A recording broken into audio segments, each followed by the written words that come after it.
Easy. I took a leaf out of Boris Johnson's book this morning and I rang my mum at 10 o'clock and I told her, I'm going to call you an ambulance. She says, why on earth would you do that? I said, because you might fall down the stairs today, break your leg and not be able to get to a phone. And if you can't get to a phone, you can't ring an ambulance and go to hospital. She says, well, why would you think I'm going to fall down the stairs? I said, well, because you're 78 years old, you're a doddery old lady. And if you do fall down the stairs, you could be in a lot of trouble. She said, I'm not too old to be able to put you over my knee and spank your ass for a comment like that. She said, I'm perfectly capable of walking up and down stairs at 78. I said, yes, but we've got to be safe. So if I called you an ambulance now, I'm preparing for an emergency. She says, well, you can't call 999 if there's not an emergency. I said, but Boris Johnson has just extended his emergency powers, even though there is no emergency. He claims that it's in case of an emergency. But cases of COVID and deaths and hospitalisations are right down. There is no emergency, but yet he's still preparing for an emergency. I said, so if I call you an ambulance, then we're all prepared. She said, but if you do that, you could get into serious trouble for wasting people's time. You see how stupid this is?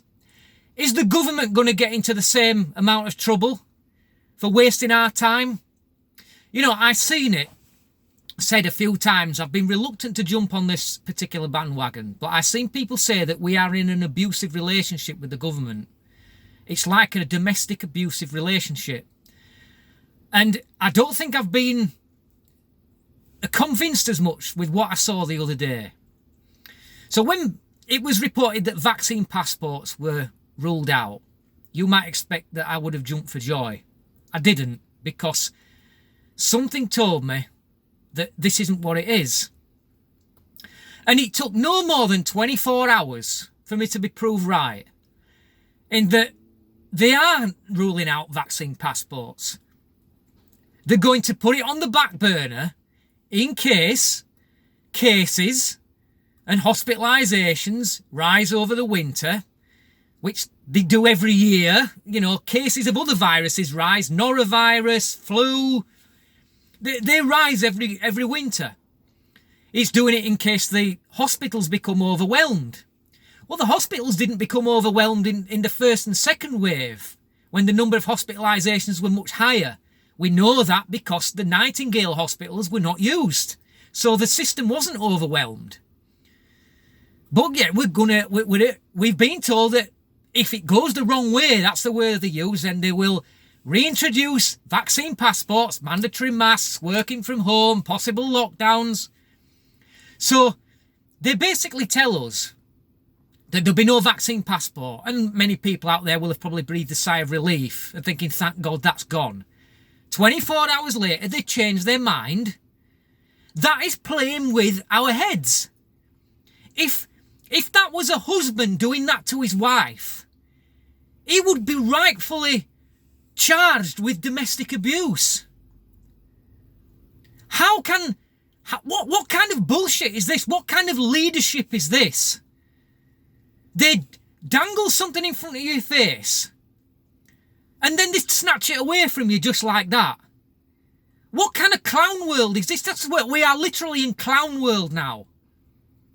So my advice is, whatever the restrictions they bring in, it's time for mass civil disobedience. And when I say mass civil disobedience, just let me make it clear. What I mean is, continue going about your life normally. Go and visit your parents. Go and visit your other relatives. Go and hang out with your friends.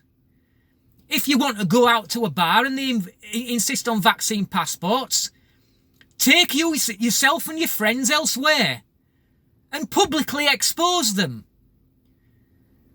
But this is abuse. The whole population is being abused. And I'll tell you what, we are not the worst off in the world. Just look at what's been happening in America.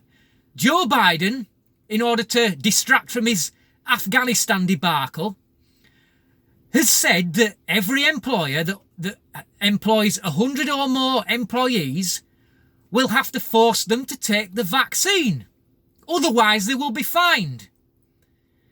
Now, I don't know American law, but I've seen it said that plain and simple, no ifs, no buts, it's fucking unconstitutional. And there are decent governors up and down the land, particularly Ron DeSantis in Florida, and that one from South Dakota, I forget her name now. She's not very old, she's quite a young woman, but she is fucking awesome, is that woman. She's calm, she's collected, she doesn't kick off, and she tells them straight, it's not happening in my state. Australia, look at what's going on there. People being wrestled to the ground by a dozen coppers because they're not wearing a mask outside.